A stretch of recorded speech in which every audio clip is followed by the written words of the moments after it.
Kalau aku nanti jadi menteri agama, akan aku pisahkan orang-orang yang intoleran supaya tinggal dia di kutub utara. Dan juga orang-orang yang bisa hidup toleransi, kusuruh dia tinggal di kutub selatan. Biar terpisah, biar nggak campur, biar nggak bentrok, biar nggak saling senggol antar umat beragama. Biar damai dulu negara ini, masih banyak yang harus diurus. Masa agama-agama kita saling beragama udah jelas itu adalah hak asasi manusia. Bentrok gara-gara itu, saling senggol, saling hina, saling maki gara-gara itu. Ya, Shalom, Assalamualaikum, Om Swastiastu, Namo Buddhaya, salam kebajikan dan salam cinta damai dari saya, Perianto Zamasi. Nah, Bapak Ibu, Saudara-saudari dimanapun berada pada kesempatan ini, di video saya kali ini saya ingin membagikan kepada kita semua, di mana ada beberapa cuplikan video. Rupanya masih banyak saudara-saudara kita yang dari Muslim geram dengan peristiwa yang terjadi di tanggal 3 April 2026 soal penyegelan ya sebuah rumah doa POUK Tesalonika di Kabupaten Tangerang. Dan langsung saja kita akan saksikan videonya berikut ini. Satpol PP bersama segelintir oknum masyarakat Kabupaten Tangerang mensegel gereja saat Jumat Agung. Dan ini bukan yang pertama kali, udah dari 2024 tuh kayak gitu ya. Sampai 2024 itu orang-orang ibadah pindah ke aula kecamatan. Di gereja yang sama, dengan pola yang sama. 2025 yang mensegel kecamatan. Dengan alasan gak punya izin. Padahal izinnya udah diurus dari 2023 tuh. Entah kenapa izinnya gak kelar-kelar. 2026 terjadi lagi di Jumat Agung. Maksud gua, orang lagi ibadah loh. Gak bisa apa nunggu orang selesai ibadah gitu ya. Seneng banget gangguin ibadah orang gitu ya. Peran pemerintah Kabupaten Tangerang ngapain? Mediasi. Itu terus dari tahun ke tahun mediasi. Jadi kejadian mediasi gitu. Kagak bisa mencegah gitu ya. Kasih apa Pak? Permudah apa izin-izinnya itu mereka. Semengganggu apa sih ibadahnya sampai sulit banget izin-izinnya. Gue jadi bingung, ini sebenarnya masalah izin apa masalah intoleransi gitu. Aneh bener kabupaten. Dari seluruh keturunan nenek moyangku dari dulu sampai detik ini baru saya sendiri yang beragama Islam. Mereka sangat menghargaiku, mereka masih sangat menyayangiku. Makanya saya kurang respect kalau ada pembubaran pas perayaan Jumat Agung dibubarkan karena gedungnya yang tidak memiliki izin. Ya kalau gedungnya yang tidak memiliki izin, maka pemilik gedungnya lah yang kau cari. Jangan pula orang yang sedang beribadah dibubarkan. Kalau enggak tunggu dulu lah 2-3 jam orang itu beribadah. Habis itu barulah kau proses gedung tadi yang tidak memiliki izin itu, biar punya toleransi kita sedikit kepada orang. Malu pula kita sama orang itu. Tiba hari Natal 25 Desember, kita tetapkan sebagai hari mualaf sedunia. Pas bulan puasa, kita larang orang Kristen makan daging babi dan jualan daging babi. Pas pula Jumat Agung, di situ pula kita sita bangunan tempat ibadah orang itu. Kayak nggak ada hari lain. Kalau aku nanti jadi menteri agama, akan aku pisahkan orang-orang yang intoleran supaya tinggal dia di kutub utara. Dan juga orang-orang yang bisa hidup toleransi, kusuruh dia tinggal di kutub selatan. Biar terpisah, biar nggak campur, biar nggak bentrok, biar nggak saling senggol antar umat beragama. Biar damai dulu negara ini, masih banyak yang harus diurus. Masa agama-agama kita saling beragama udah jelas itu adalah hak asasi manusia. Bentrok gara-gara itu, saling senggol, saling hina, saling maki gara-gara itu. Kemarin masalah babi, sekarang masalah orang ibadah Jumat Agung. Ini sebenarnya apa sih yang terjadi di Indonesia sekarang ini? Kok sepertinya ada aja orang-orang itu yang intoleran, seolah-olah ingin merusak ataupun memecah belah bangsa ini. Sama, itu aksi dilakukan oleh oknum-oknum tertentu yang mengatasnamakan agama dan memakai simbol-simbol umat muslim. Aku nggak ngerti sebenarnya konsep apa yang kalian pakai dan konsep apa yang kalian anut. Sementara Rasulullah itu nggak pernah mengajarkan hal seperti itu. Kalau memang permasalahannya hanya masalah surat izin bangunan, itu bukan hak kita juga sebagai umat muslim untuk menyegel tempat tersebut. Biarkan itu menjadi urusan hukum dan juga negara ini. Malu rasanya kita ini sebagai umat muslim, tetapi selalu mengganggu agama yang lain untuk beribadah.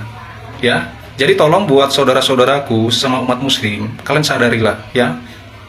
Jangan terlalu ngerasa bahwasannya diri kita itu paling suci.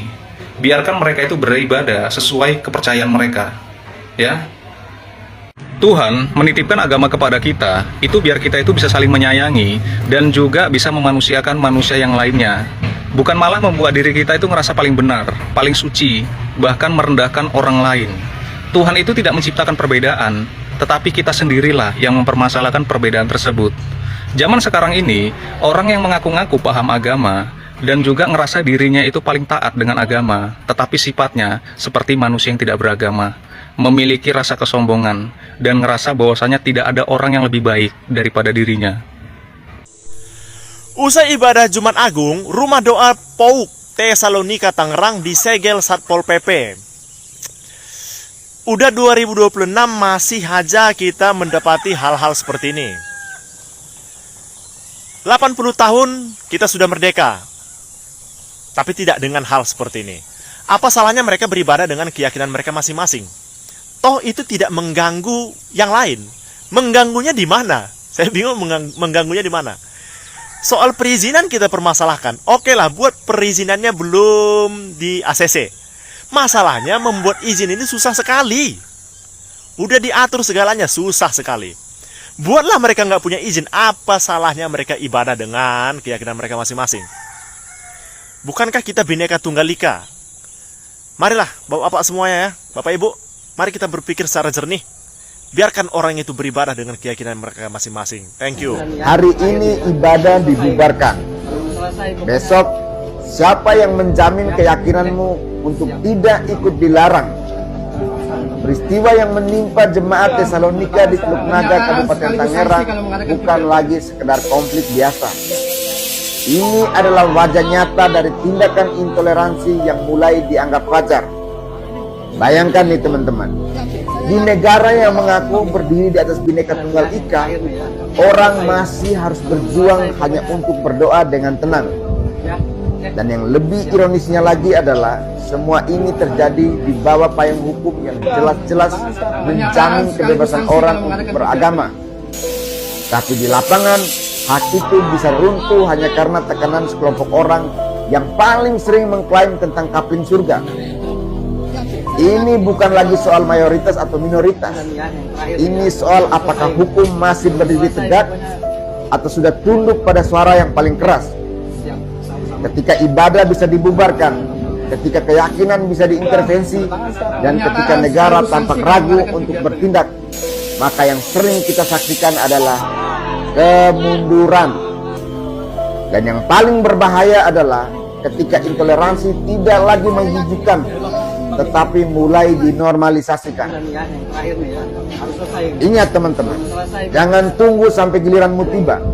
Karena ketika satu hak diinjak hari ini, itu bukan akhir cerita, itu baru permulaan.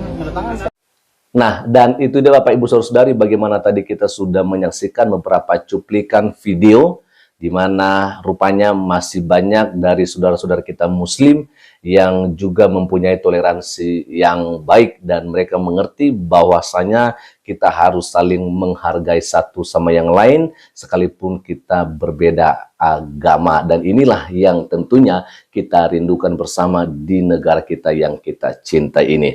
Memang harus diakui oleh mereka Bapak Ibu Saudara-saudari bahwa memang yang menjadi pelaku-pelaku daripada persekusi, penutupan rumah ibadah, gangguan ibadah yang sedang berlangsung ya kan, itu memang dari mereka-mereka yang beragama Islam ya, walaupun memang tidak semua, tapi ingat ya, jumlahnya itu banyak Bapak Ibu Saudara-saudari ya kan, dan yang menjadi korban ya selalu dari saudara kita umat Kristiani dan Katolik, atau intinya mereka-mereka yang beragama non-Islam ya kan.